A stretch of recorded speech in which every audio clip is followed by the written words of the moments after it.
Okay, thank you. In the last 2 weeks, we have first learned about viruses. They are microscopic parasites, pieces of genomes, non-living, but amazingly sophisticated. With advanced technologies, scientists can now engineer them to perform beneficial functions to human bodies.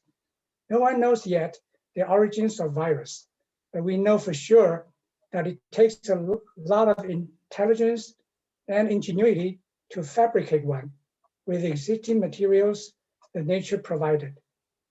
Then we learned about the origin of the universe, how it was started, how it was so extremely fine-tuned in its development under the laws of physics to produce all the chemical elements in the periodic table, and how that further enabled life to exist. But how did life originate from chemical elements? How plausible or implausible it is, just by chance? This is what we are going to explore this morning. Chemistry is the backbone of biology. No chemistry, no biology. The speaker today is a scholar who understands both. Dr. Chang'e Laura Tan studied chemistry and organic chemistry in China. She later came to the States to study biochemistry at the University of Pennsylvania. After getting her PhD, she went for a post-doctoral fellow program at the Department of Genetics at Harvard Medical School for several years. Dr. Tan is currently Associate Professor of Biological Sciences at the University of Missouri. Her research interests include genetics, development biology, molecular biology, origin of life, and origin of biodiversity. Dr. Tan has published numerous journal articles and several invited book chapters. She received many honors and awards, mentored and edified a number of undergrad and graduate students.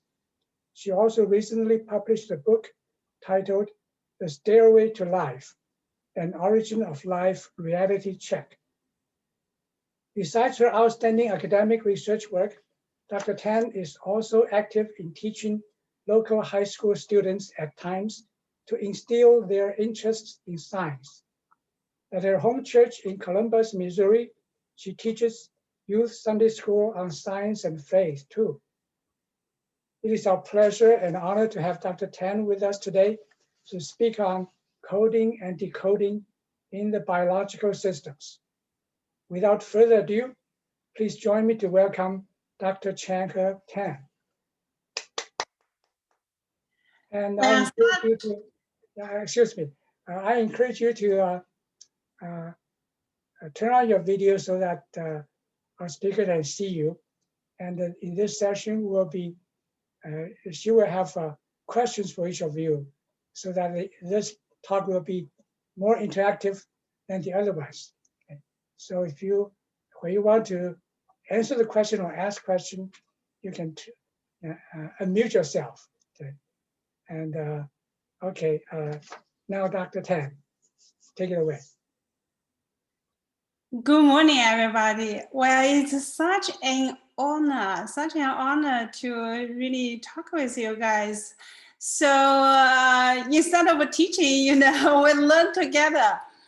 And I would be very, very happy to see your faces. So if you are, if you are willing this morning to make me happy, please show your faces. Actually, I just I just had a glimpse of May 10. I assume that's 10, right? Because it has my same last name. It makes me happy. Oh my gosh. So I would be happy to see your faces. But if you are not willing, that's okay too. As Thomas said, I would ask your questions, and I hope that you'll find the questions interesting and challenging, and you're willing to think about them and answer them. my first question for you is, what is GIFT? Anybody?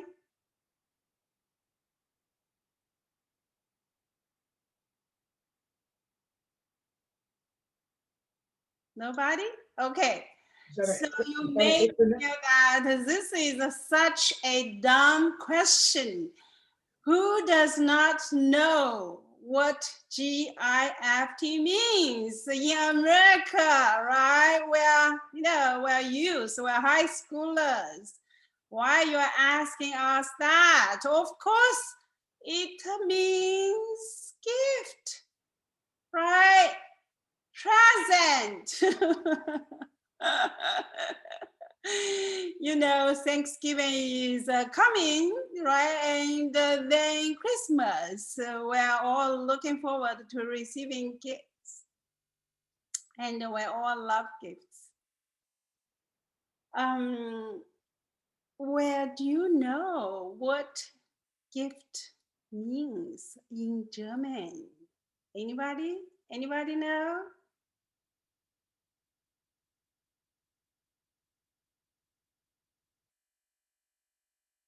Is this still a dumb question to be answered? Too dumb to be answered? Okay, in German, gift means poison. Whoa. The same 4 letters, gift, G-I-F-T, right? In English, it's present. In German, it's poison. One is something we can be delighted for. Another, well, better to keep away from it, right? Well, how about in Chinese? What does GIFT mean in Chinese? I don't know if any of you know Chinese. Well, in Chinese, it's gibberish, okay? It does not mean anything meaningful because it's not a Chinese word. Well, what about this? Your room is on the 1st floor.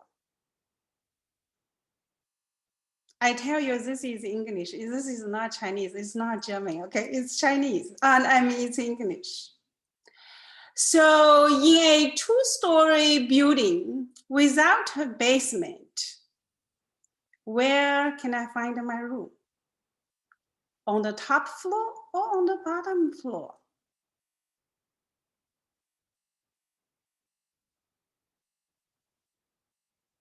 Anybody wants to tell me?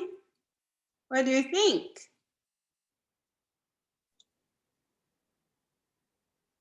This is Gavin? Okay. May 10. Where should I go to find my room? Someone said it's the bottom floor. Oh, the bottom floor. Well, that's what I did, right? So I went to the bottom floor. I looked through all the rooms.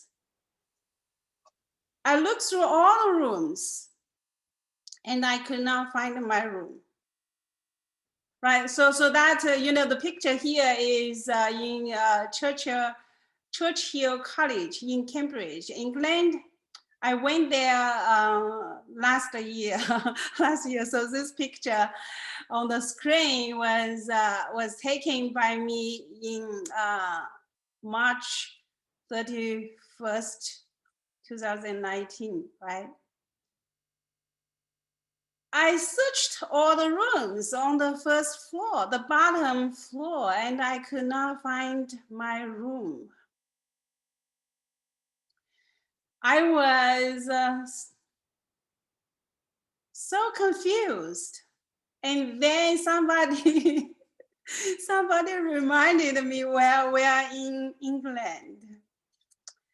In England, they don't count floor from the ground floor. They do not count the ground floor as the first floor, right? Their first floor is our second floor. So the same language, same English in England and in American, oh my gosh, it can be different things, the same words, right? The same English language. So really, you know, the meaning of anything we say, right? The meaning of our sentences, of our words, you know, depending on who we're talking to, right? What is the language we are referring to? So this is information coding and decoding. According to the dictionary, it says that information is what is conveyed or represented by a particular arrangement or sequence of things, right? That's sequence of letters for language. Coding and decoding is the rules or means to generate and determine the meaning of a particular sequence of things for languages that include the vocabulary and the grammars, well, and the people, right? People are the ones, you know, actually use languages. For biological information, you know, when we talk about sequence of letters, that's the sequence of nucleotides for DNA and RNA, or amino acids for proteins. The coding and the decoding, you know, are making genes, making proteins, DNA transcription and translation, right? Or the machinery actually doing the coding and the decoding, the DNA transcription and the translation machineries. So I assume that you have all learned that, you know, DNA makes, or you have heard somebody say that, the DNA makes RNA that makes protein, right? That is the central dogma of molecular biology. Where in Crick's words, that's, you know, that's his definition about the central dogma of molecular biology. Actually, he so Watson and the Crick's are the two peoples that determine the double helical structure of DNA, and Crick was the one to, you know, to make the central dogma of molecular biology. He was the first one. He said that the central dogma of molecular biology deals with a detailed residue by residue transfer of sequential information. It states that information cannot be transferred back from protein to either protein or nucleic acid. But it is actually Watson made, you know, made the central dogma of molecular biology so popular, and also made it as simple as where DNA makes RNA makes protein. So have you ever said, or have you ever heard, or have you ever thought about that it is all in my genes? My younger daughter said that when she was in high school. Well, in 2010, Craig Ventner, a person who actually was one of the two leaders involved in human genome sequencing, in 2010, he described the first self-replicating species we've had on the planet, whose parent is a computer. I don't know if you have ever heard about that story, right? So he said he and his colleagues have made the first self-replicating species, a self-replicating bacterial we've had on the planet. And guess what? He said their parents is a computer. Well, since nobody, even today, nobody is able to create any novel gene from scratch, that is, to design a gene with a desired function by assigning the sequences of nucleotides or amino acids. So to make their first self-replicating species, we had on the planet whose parent is a computer, they actually had to copy the whole genetic information of an existing cell. That actually is molecular cloning. Right, so what they did was they started, I don't know if you can, I need my mouse so I can point things. Right, so they started with a bacteria called Mycoplasma mycoides, and they inserted a yeast cloning vector into the genome, and then they isolate the genome and sequence them, and store the sequence in computer. They added some watermarks, including the quote, which I did not mention, is, you know, I cannot understand if I cannot build, what is the quote? I cannot remember, oh my gosh. I cannot understand, you know, if I cannot build it, whatever, like that, right? So basically, you know, they divided a 1 million pair base pair bacterial genome into smaller and smaller pieces, and then they synthesized that. Actually, they synthesized in test tube the tiny fragment, which is 65 to 100 nucleotides long. They are called oligos. And then the oligos are linked together to make, you know, 1 kb cassettes. So that is segments of DNA with 1,000 base pair. And then they assemble those, you know, 1 kb cassettes into 10 kb intermediates, and those into 100 kb intermediates, and those into the full genome. So they made it, right? They synthesized the whole genome, and actually the whole genome was assembled in yeast, a eukaryote cell.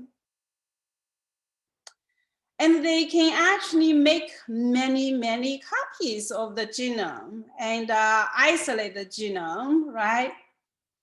However, they cannot from the yeast, right, which contains the bacterial genome, to make actually a self-replicating bacterial cell.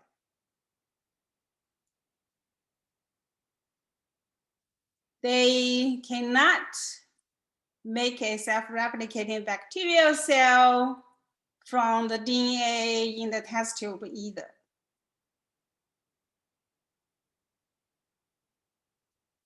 Why, right? Why? The bacterial genomic DNA was made in yeast, but the yeast could not make a bacterial cell using the genome, the bacterial genome, which encodes all the genes, every one of them, right? Every one of the genes that the initial genome donor, the bacteria has, that actually, you know, can encode all the genes, all the proteins the bacteria need to sustain their life, replicate their genome, and make more bacteria. Why the yeast? Even though, you know, the yeast contains many, many more genes, many, many more proteins, many, many more RNAs than the bacterial, yet the yeast cannot make a bacterial cell. So your question is, so yes. your question is that why they couldn't make their final product self-replicating? They can make their DNA, they can replicate the DNA many, many times. They can make many copies of bacterial genomic DNA, but they cannot make a single bacterial cell. Oh, I see. Why is that? Well, the reason is because DNA, however long it is, however much information it can encode, is useless. It's useless. Unless it's encoded, the information can be interpreted and executed by its matching or cognate proteins and RNAs. Right, so here, you know, we can have from the same RNA, the same nucleotide sequence, right? Depending on, you know, whether that is made in a bacterial cell like E. coli and the bacterial cell the vendor teams made Mycoplasma mycoides, right? Or in yeast, which is a eukaryote or human, right? So depending on, you know, what cells this RNA is in, it can be translated into different proteins or no proteins at all, right? Depending on what system, what cells we are using and what are inside the cells. So because the bacterial and eukaryote, they actually use different decoding system, right? It's like a gift. In English, it's a present, but in German, it's a poison. Oh my gosh, right? So different organisms will use different ways of recognizing their genes, transcribe their genes, and translate their genes.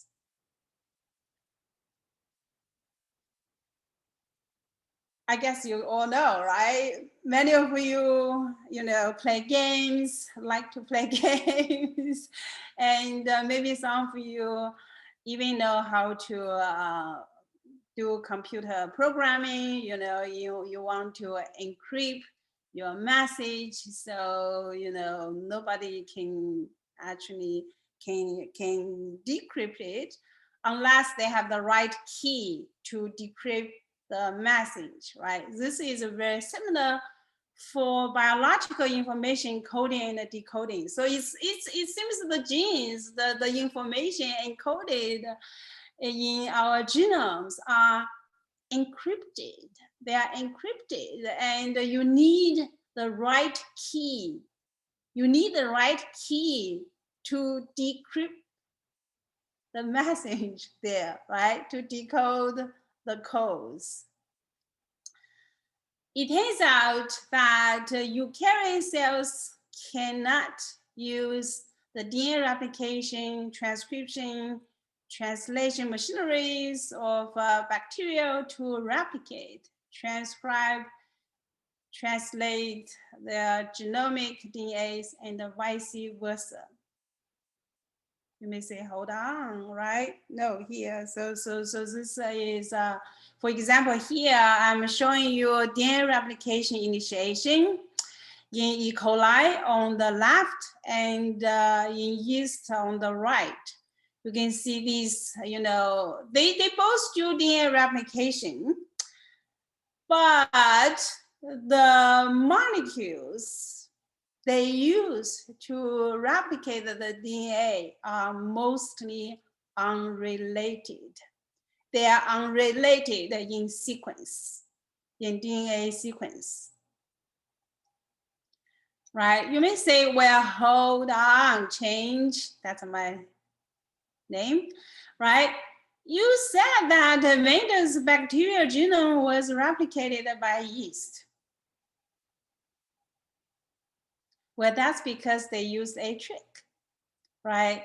So at the first step of their cloning, big cloning experiment, they introduced a yeast cloning vector to facilitate their cloning so that the bacterial genome can be replicated in yeast, because the cloning vector contains a yeast origin of replication. So the bacterial genome can be replicated in yeast. Otherwise, no. Right, so well, made the whole genome, the whole bacterial genome in yeast, but they could not make a bacterial cell from yeast, which contains the whole bacterial genome. And of course, DNA itself cannot do anything either. Right, so to really actually make the self-replicating bacterial cell, they had to introduce or transfer the DNA that was synthesized in yeast into a bacterial cell, a host bacterial cell, which is very, very similar, very similar to the genome donor, Mycoplasma mycois. That's a genome donor. The genome acceptor is Mycoplasma capricolum. So their molecular machinery for DNA replication, transcription, and the translation are about the same. That's how similar they are. And then they needed to separate the bacterial that contains the synthesized genome from those that do not, right? And eventually made the self-replicating bacterial cell. Well, you may say, well, so they copied the whole genome, and now they copied the whole genome from an existing bacterial cell, and they used the whole bacterial, actually live bacterial cell, to activate the synthesized genome. How come? They said that they had made a self-replicating species whose parent is a computer. Well, that's a topic for another day, right? Actually, one of my students and I wrote an article talking about that issue, who are the parents of the things synthesized the bacterial cell. Now I want to tell you the molecular secret of life, right? So what is the molecular secret of life? That is heritable information coding, decoding, automatically controlled nanomachines. We can rearrange that and rearrange the words. So it's a coding, decoding, heritable information nanomachines, automatically controlled. And that is my molecular China of life. Okay, or I can rearrange it in a different way, right? Still actually not even rearrange it. It's just a different color code, right? So, we talk about the molecular secret of life is heritable information coding, decoding, automatically controlled nanomachines. I can also remember that as if he is above me, above I, right? If he, that is in my heart, that is God. If I put God above me, then I can do whatever he wants me to do. Right, so that is heritable information coding, decoding, automatically controlled nanomachines. And that is a secret of molecular secret of life.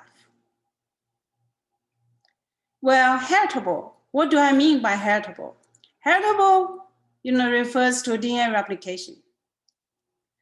So with DNA replication, right, we can, 2 strands of DNA, we can use each of those strands to make another copy of the DNA. Use, either strands of the DNA as a template to make, another strand, right? Eventually is from the same, DNA, with DNA replication, I will have 2 copies of the same DNA. That's DNA replication. Well, we are commonly taught at school DNA self-replicate because we have, DNA are double-stranded.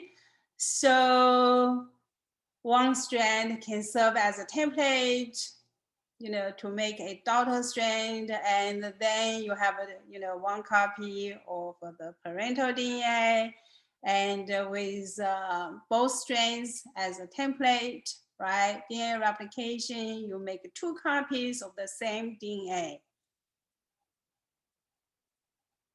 That's why when Watson and Crick, figured out the double helical structure of DNA, they claimed they had found the secret of life. But few of us realize that actually the double helical structure of DNA is troublesome for DNA replication. Why is that? The reason is DNA is super long. They are very long. So here in the big picture, that's the genomic DNA of E. coli spread out, right? In comparison, here you see E. coli, and I have highlighted one of the E. coli cells by red, red outline, right? So these 2 images have the same magnification. They are at the same magnification. You can see actually how long the DNA is, right? So actually without the help of proteins, this DNA, such a long molecule, it cannot be fit into an E. coli cell. It's impossible. It's much, much longer than the size of E. coli, right?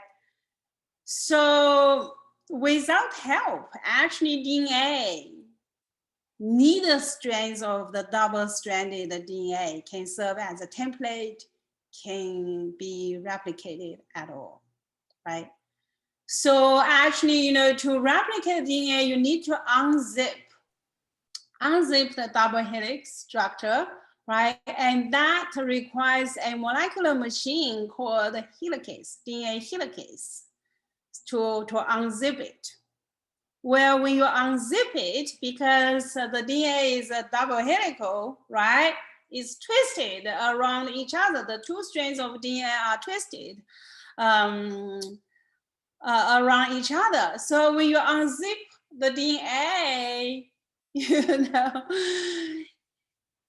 they will form supercoil there. And pretty soon, the unzipping molecular machinery, the helicase, would not be able to unzip anymore because the resistance would be so big, right? So you will need, another molecular machinery to, to deal with that supercoiling, right? And that was done by topoisomerases. So actually DNA cannot duplicate itself. They cannot. Even in a bacterial as E. coli, more than 50 different proteins are required for replicating its genomic DNA. So many proteins are involved in replicating DNA, right? So DNA replication, actually, we need a lot of proteins to do the replication. And we also need orange of replication. Remember, I mentioned about the orange of replication for yeast, right? So different organisms have their own orange of replication that needs to be recognized by their own protein. Well, that's heritable. And next is I, right? I is the information. And C is coding, decoding. So these are together, right? Information coding and decoding. That is gene transcription and translation. Well, to transcribe a gene is using one of the DNA strands as a template to make a copy of RNA. Well, however, depending on my arrow here, right? This arrow, this actually represent promoter, gene promoter. Depending on the orientation of the promoter and the location of the promoter, different RNA may be generated. Oh, so who is there to determine, what is the orientation of the promoter? The orientation of the promoter, of course, is determined by the sequence of DNA, right? But who is going to interpret that, decode the code? That's protein. Transcription machinery made of multiple proteins.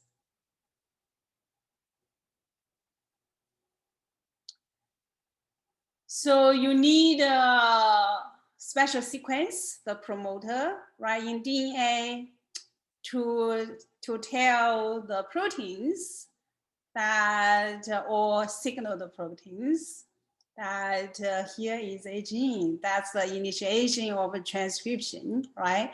But you also need special machinery, the transcription machinery made of special proteins to recognize the promoter and to start transcription at the right place and stop at the right place. Gene translation. Well, gene translation is, using the RNA as a template to make protein, right? And for one RNA, there are 3 possible reading frames. So depending on, where do you start to count the codon, right? So we have 3 different coding frames. Reading frame 1, reading frame 2, frame 1 start from the first nucleotide, right? Reading frame 2 from the second, and reading frame 3 from the third, assuming that the translation start from the beginning, right? And the different reading frame, guess what? Will produce different proteins or no proteins at all, right? So the same from the same RNA, depending on the reading frame, depending on the translation starting site and the ending site, different proteins or no proteins at all could be made. So we see that actually, you know, DNA replication, transcription, translation, we see the information coding and decoding. DNA, RNA, protein interdependent. Without DNA or RNA or protein, right, work together, you do not have a information coding and decoding system. So actually not all is in my genes, right? Genes actually can do nothing, exactly nothing. If they cannot be recognized, transcribed, and translated by cellular transcription and translation machineries that are made of proteins.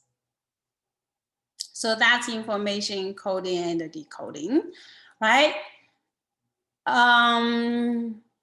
Indeed, you know, the idea that DNA makes RNA, makes protein needs to be modified, right? Because without proteins, no RNA can be made.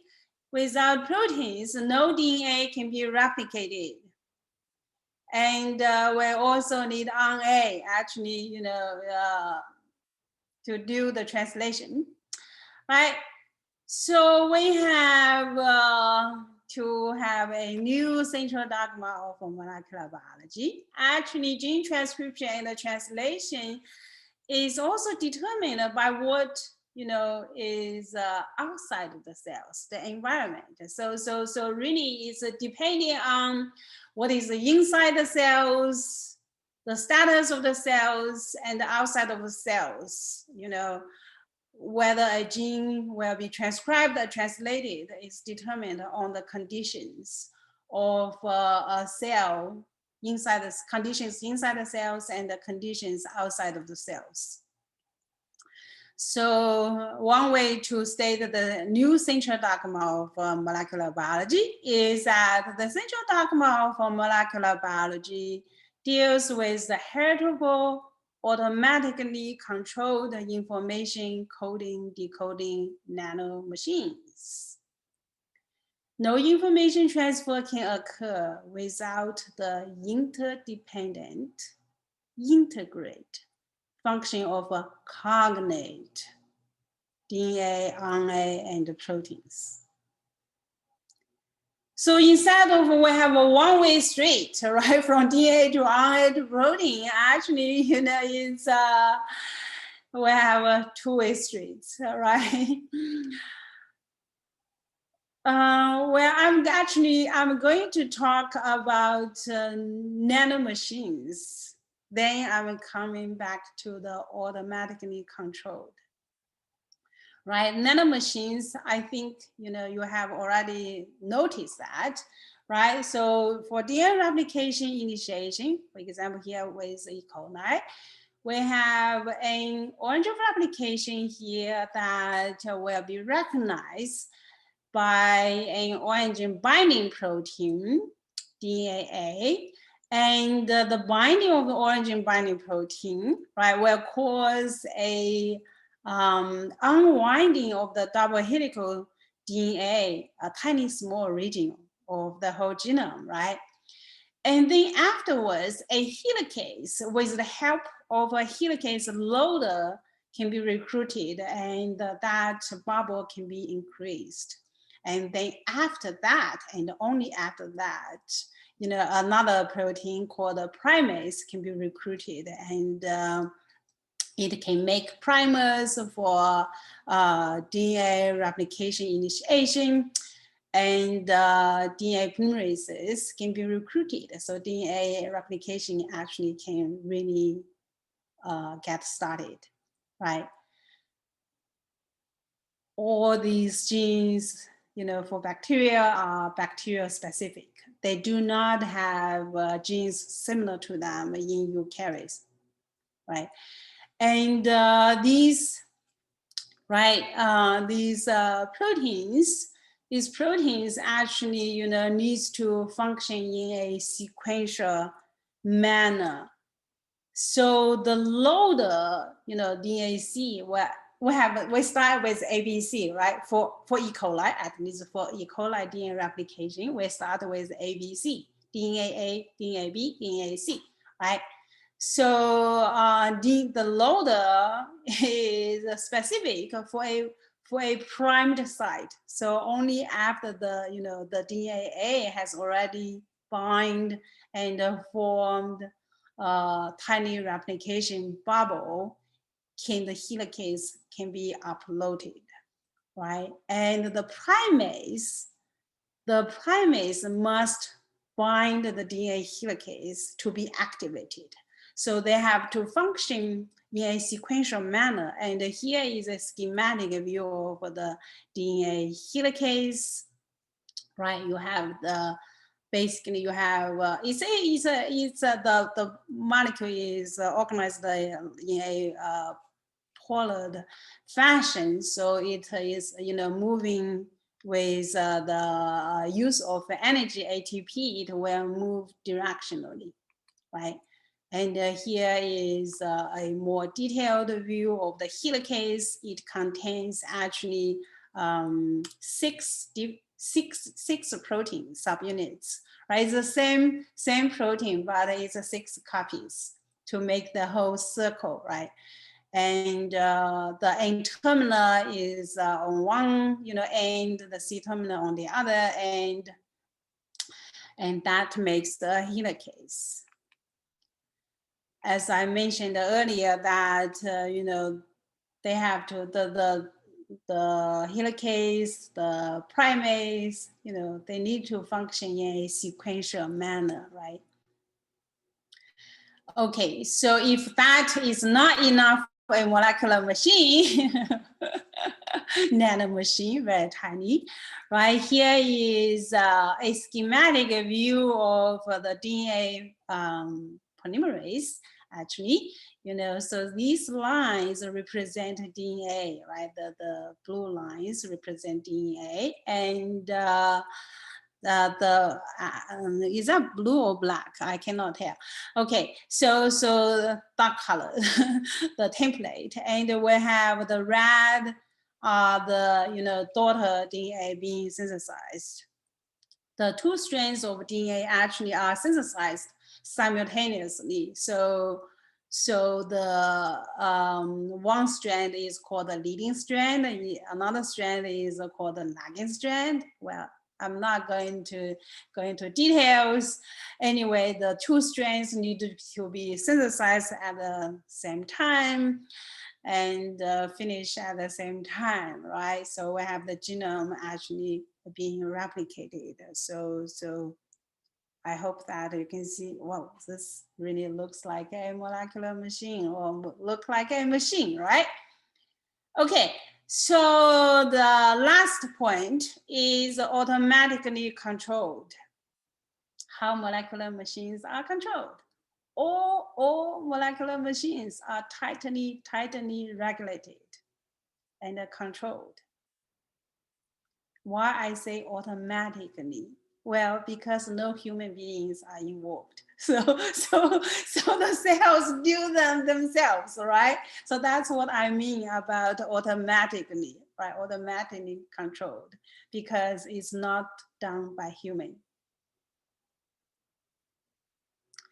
I'm just going to show you about the regulation of DNA replication, right? Initiation.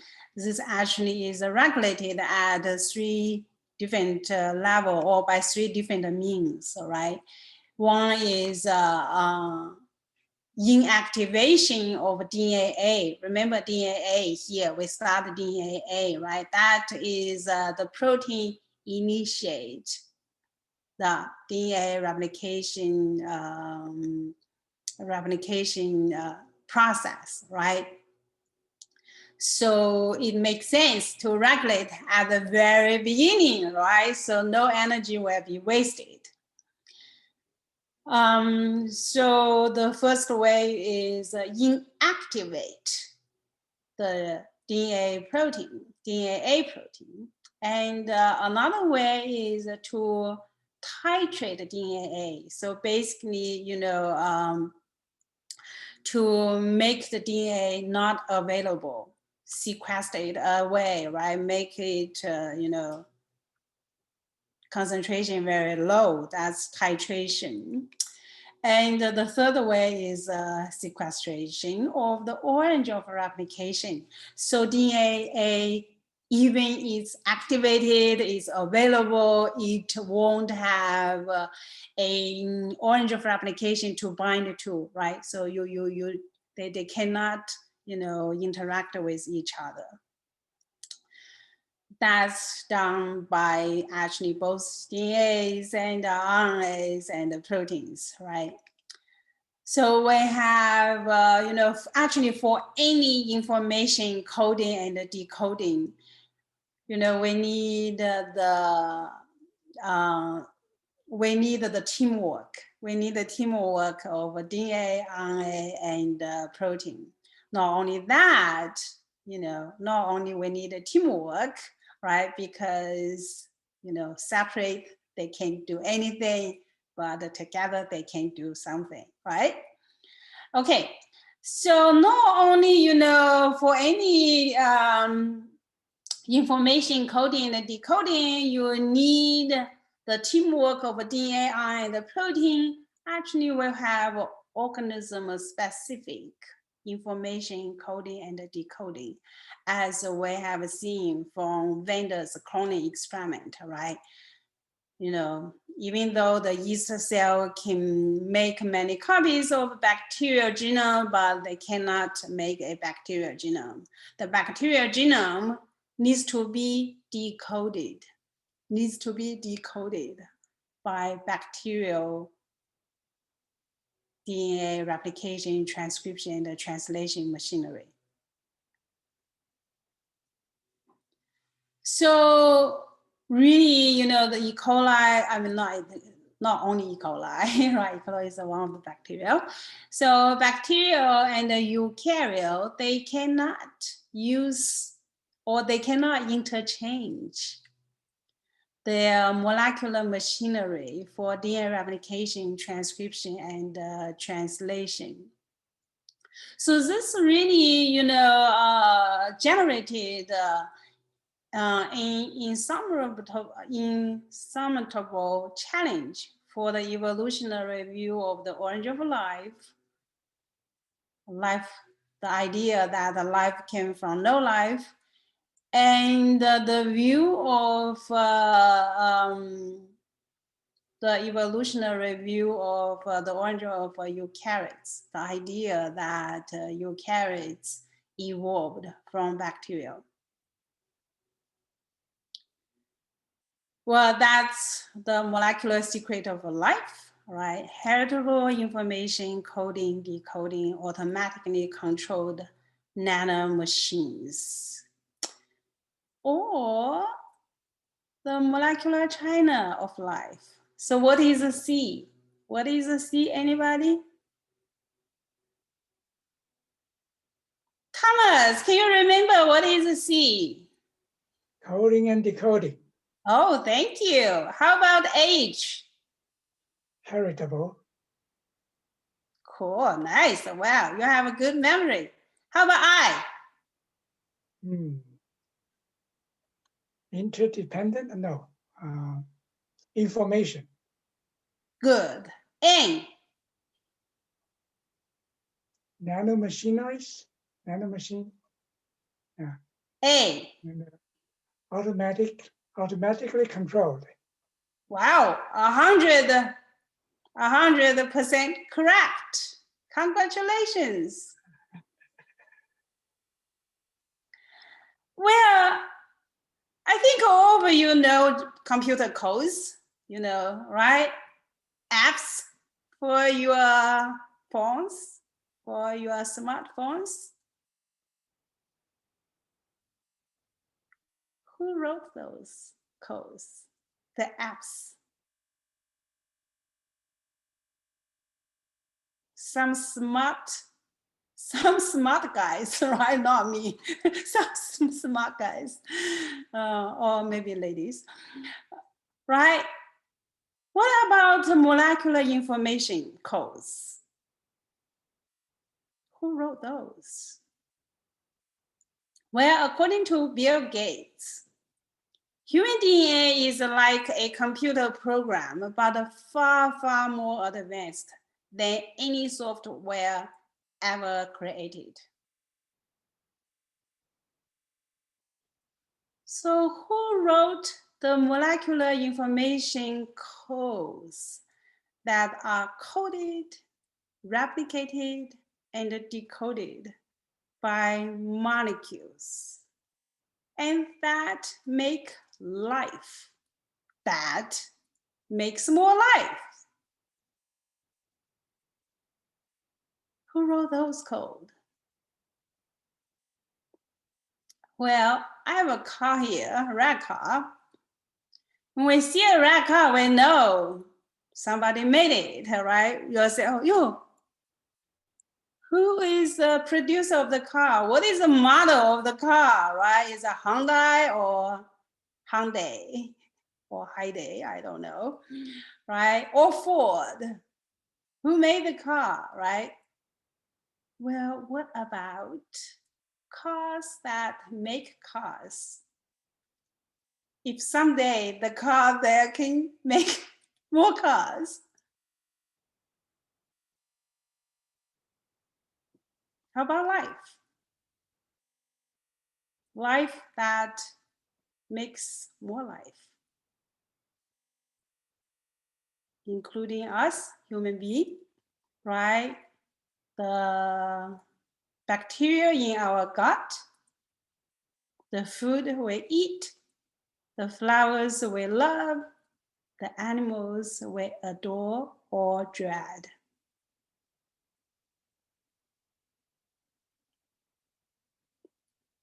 Well, in Jeremiah 10:12, it said, He, God, right? He hath made the earth by his power. He hath established the world by his wisdom.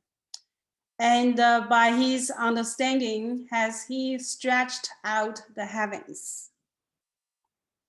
God created all. I think it's very clear from our genetic information coding and decoding, right? You see the coding and decoding is very complicated. And, DNA, RNA, proteins are interdependent, right? Actually, it's like the codes are encrypted.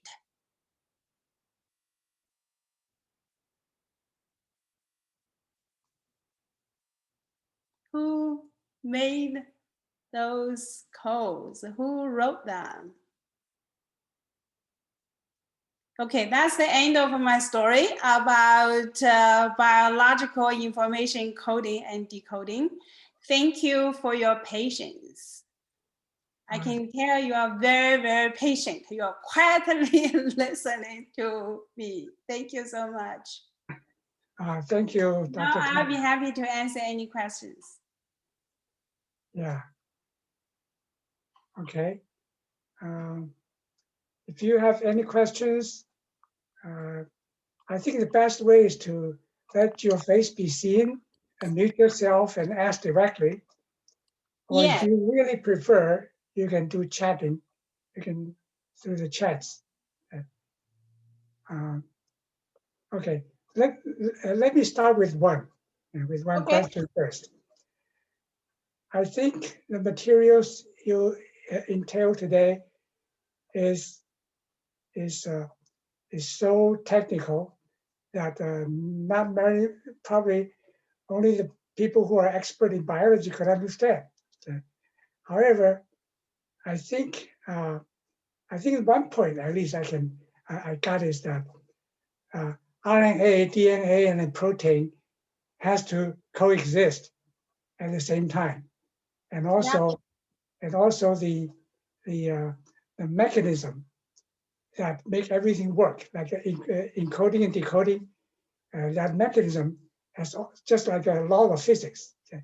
If RNA, DNA, and the proteins are the material, the mass, okay? And then you have the intelligence, okay, which is the law, by underlying law, and we don't know where that law is. Law come from, and through all those things together, you can make something living. Right? And even for E. coli, the simplest life form, is so complicated. It's unimaginably complicated. Right. So I think that's the point. That's the main point today. One of the points, at least. Yeah. Okay. Yeah, that's interesting. I've never thought that the the DNA actually cannot replicate itself without the help of protein. Okay. Right, and maybe some of you have heard about the RNA wood, right? So the idea that since DNA cannot self-replicate and protein, cannot replicate themselves, so maybe life started with RNA, because RNA can be both serve as a genetic information and also as enzymes to do something. Well, it won't work, right? So because the reason is that assume you have an RNA wood. And RNA is a genetic information, genetic material, and RNA are the enzyme doing the coding and the decoding, right? All life we know of today is made of DNA, RNA, and the proteins. So our coding and the decoding system is using DNA, RNA, and the proteins. And as you can tell, from our known genetic information coding, decoding system, so DNA will be used as a template by the transcription machinery to make RNA, and the RNA will be used as a template to synthesize protein, right? So you can tell, actually the RNA, we have many different kinds of RNA inside our cells, but the function of the RNA and the function of the proteins, they are not the same, right? So we have one connection between the RNA and the DNA and the protein, the connection made by our translational machinery, so that the sequence of the RNA will have consequences about the protein that being made, the protein sequence. So we have some connection of RNA sequence and the protein sequence, because that's how our translational machinery work, right? But there's no functional connection between RNA sequence and the protein sequence. There's no function connection. We have is a sequence connection, not a function connection. So even if you have an RNA wood, of course, it's impossible to have an RNA wood. Okay, trust me. Even if you have an RNA wood, when you need to make the life we know of that is made of DNA, RNA, and protein, you need to start from scratch. Because now you have a totally different coding and decoding system, right? So the whole thing here is you're coding, the meaning of the codes is connected with your decoding system. The same 4 letters, gift, depending on who's decoding it, right? Whether it's English-speaking people or it's a German-speaking people. they have different meanings. And if, if GIFT, if you say that to a Chinese, in Chinese language, a Chinese who does not understand English, okay, you ask them, what is a GIFT? They say, nonsense, not even nonsense. It does not mean anything, right? So the decoding, coding and the decoding, they are interconnected. Code is useless if you do not have the decoding system. That's my key point. The coding and the decoding. You need to match, right? The coding and the decoding system, they needed to coexist. They needed to, come together, and they need to match. Your computer program can only work if you write the code according to the rules of decoding, right? Everybody get me?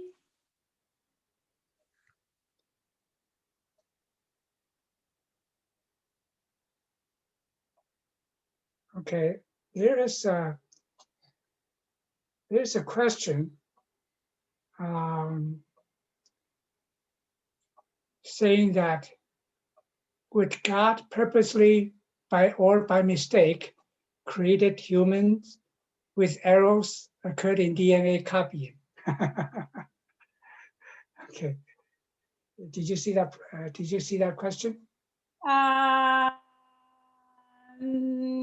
Could God purposely or by mistake created a human with errors occurred in DNA copying? That is a very, very interesting question, right? So the idea is during DNA replication, sometimes the copying is not exact. We make mistakes. The copying molecular machinery, right, make mistakes. Instead of making a perfect copy, some mutations will be introduced. Right? That's a very, very good question. So did God design a molecular copying machine, the DNA replication machinery, that enable, or he made the machinery that not careful enough, so the machine does not work perfectly, right? Copy exactly.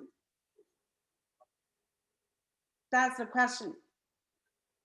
In fact, depending on the region of DNA we're talking about, some of the regions are kept unchanging. Some other regions actually are designed to change greatly. For example, right? For example, our immune system. So for our immune system to work, we need to make antibodies. Our immune system will make antibodies, recognize the antigens. Okay, an antibody is like, its shape is like a Y shape. If you're talking about the sequence, like the Y shape, right? The stem of the Y is very stable. So the sequence will not change much, will remain the same almost, right? But so if this is the Y, let me show how can I do that. I cannot see my hands. Oh my gosh. Okay. So the two fingers, right? If this is the stem, the antibody, you have the two fingers. The two fingers are where the antigen will be bound. And those regions are highly variable. There is a designed mechanism to introduce variation there, so that our body, our immune system can make different antibodies, recognizing different antigens, different viruses, for example, right? And so we can, we can then have a defense system. But the stem is kept very, very constant. So variation, so-called mutation, people say normally when you have, a not exact copy of the original DNA, people say that's a mutation, right? Many studies, recent studies have shown actually mutation is a regulated process. DNA mutation is a highly regulated process, right? So a lot of times is a stress response. When you are under stress, actually, instead of the DNA polymerase that can replicate the DNA with a high accuracy, the error-prone DNA polymerase will be, activated so that your genome can be changed. So your body can make something to respond the stress. So the purpose of those changing or mutation or dynamic of our genome, right? Those changes, the purpose of that actually is to minimize the effect of whatever stress the cells are facing. And the ultimate goal of that is to ensure actually the life can be maintained, so the cells will remain alive, or the organism will remain alive. It's so that mutation actually, it's a very interesting topic. I'm very excited about that area. So it's because for such a long time we have been taught that mutations are random. So some mutations do happen randomly, right? But seems for most of the mutations, they are regulated. And actually we have a very cool DNA repair system to repair all the mutations, right? Without the repairing system, our genome would be totally degraded already, right? So how God designed our genome actually is a very, very interesting research topic. Guys, tell you what, this is a great time, really a great time to be involved in biology. I think we're at the turning point of history because we have so many tools available that we can ask questions. We can ask questions that actually we cannot even imagine a few years ago.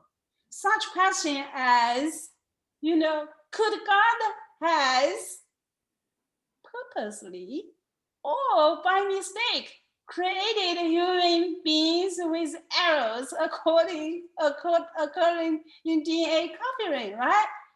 We can address those questions actually with our molecular tools, with our knowledge we have today. We have DNA sequencing, genome sequencing is so easy now, right? It's so easy now. Used to be, sequencing of one gene is one PhD thesis. But now, sequence the whole genome is so easy. You can get your genome sequence maybe soon with only $10, right? So it's a good time to be involved in biology studies. I'm glad to hear that actually some of you are interested in biology.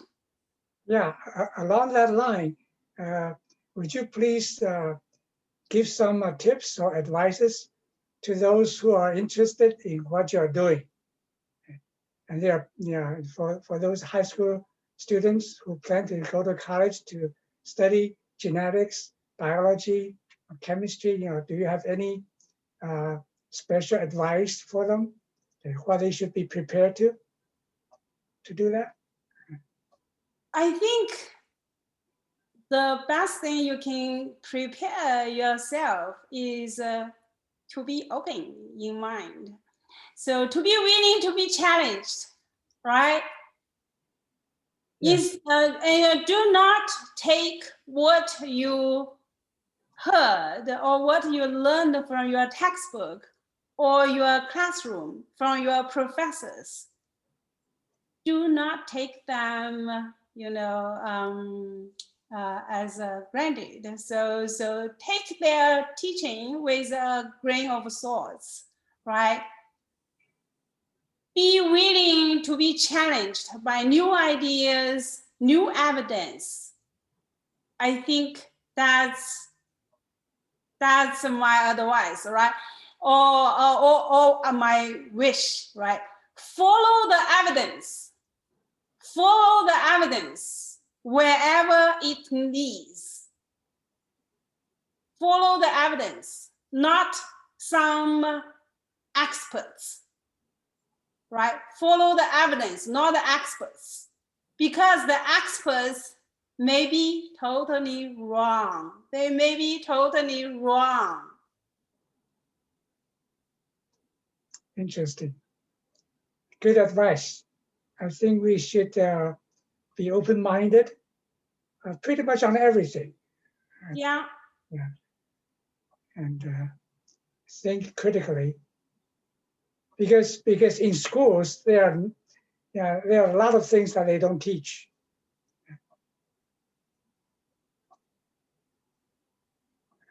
Especially on subjects related to the origins. Right. And we have another question. We're not supposed to talk about design. We're not supposed to talk about God, right? In our schools, in our social media. So be courageous. Be courageous. Follow the evidence wherever it leads. Okay, here's another question. What is your view to the idea that the coder and decoder were evolved at the same time? Can that happen? Pardon me? Could that happen? Could the coder and the decoder evolve at the same time, right? So indeed, there is actually there are evolutionary arguments about so-called co-evolution, right? Co-evolution. So for example, your translational machinery, the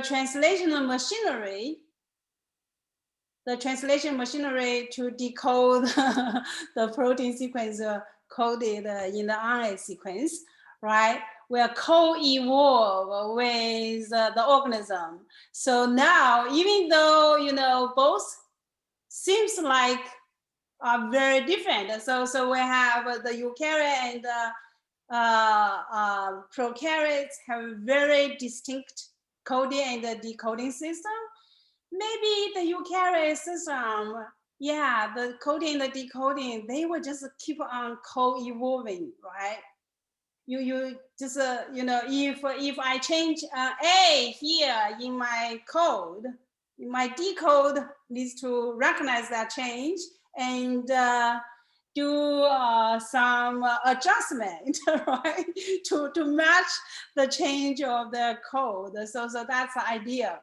So you will hear that actually when you read article, you will see a lot of articles talk about that, co-evolution, co-adapting, right? You will hear that, or convergent evolution sometimes say, because you face the same situation, so you will have the same solution.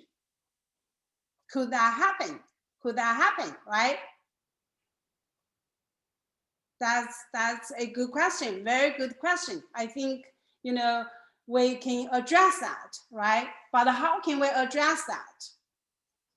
So then you needed to check, well, what kind of changing are we talking about? What kind of change is necessary for a code to be changed into a different code?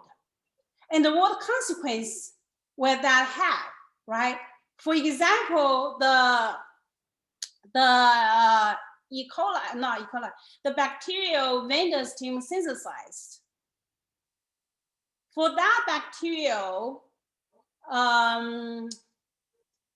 the stop codon that is used in bacterial E. coli and the yeast.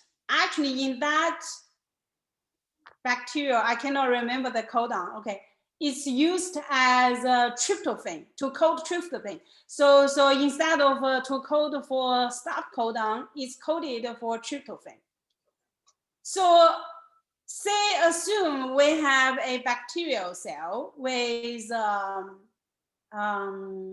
GTC. Okay, I'm making it up. Okay, so say we have a starting point, a common descent with a GCT code for tryptophan, and now you want to change the codon. You want to change the codon to code a stop codon, right? What do you need to do with your decoding system? What consequence would have if you failed to do that at the same time, right? So to change a codon from tryptophan, the same codon, you want the codon to code for a stop codon. All the protein in your genome code for that tryptophan amino acid will suddenly become a stop codon. The consequence, what will be the consequence? When all your tryptophan containing protein suddenly can only make part of the protein, right? Because your tryptophan codon now is a stop codon. You cannot continue the translation anymore. What will be the consequence for that bacterial? So can the coder and the decoder co-evolve, right? What is involved if we do need that? What is the requirement we need, the condition to do that? And can the cells do that? What is the consequence?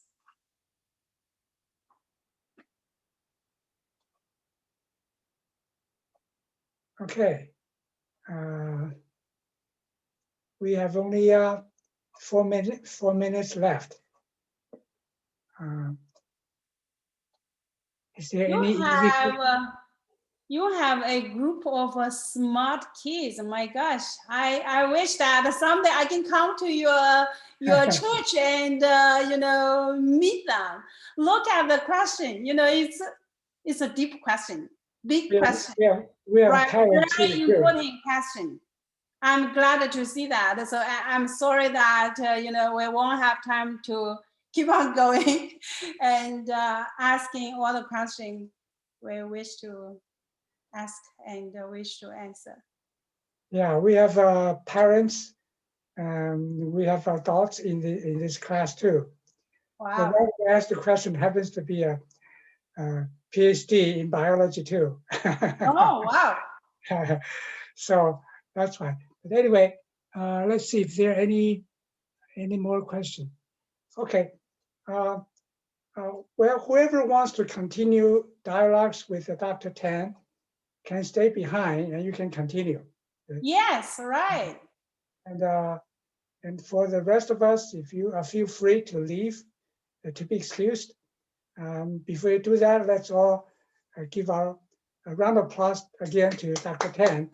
Thank you for her time and effort, and Thank you so much. make a special effort with us today. Okay. Pleasure. All right.